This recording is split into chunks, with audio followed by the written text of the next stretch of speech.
Now, Brazil says it's not changing its advice on the use of hydroxychloroquine as a possible treatment for COVID-19. That's despite the World Health Organization suspending trials of the drug. The WHO took the measure after a study suggested the drug might cause heart problems and increase deaths among patients with the disease. Hydroxychloroquine has been promoted by President Bolsonaro, who's a big ally of Donald Trump. Brazil currently has the second most cases in the world after the United States. Our correspondent, Katie Watson, is in Brazil's capital, Sao Paulo.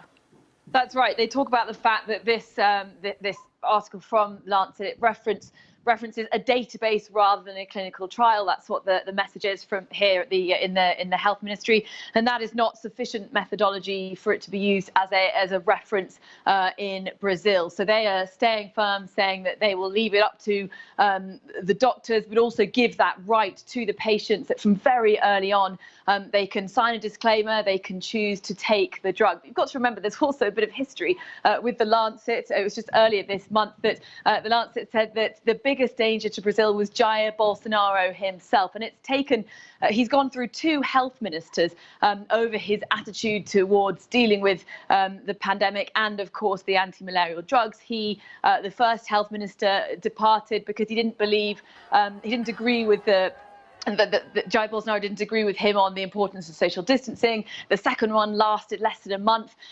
because he didn't agree again with the president over the use of chloroquine and hydroxychloroquine. So now, finally, Jair Bolsonaro does have a bit more of a free rein in the health ministry, but at a time when, of course, there are more and more doubts cast on the use of the anti-malarials. Katie, as you say, I mean, he's continued to downplay this whole crisis right from the very beginning, but the numbers say something very different.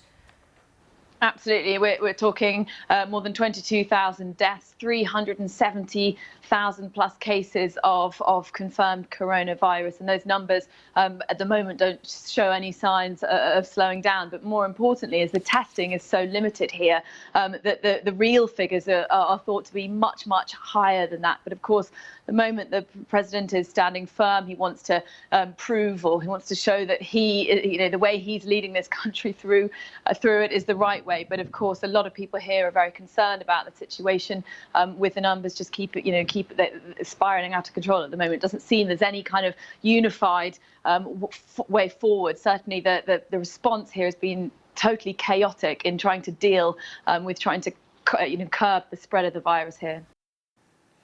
Katie Watson reporting there.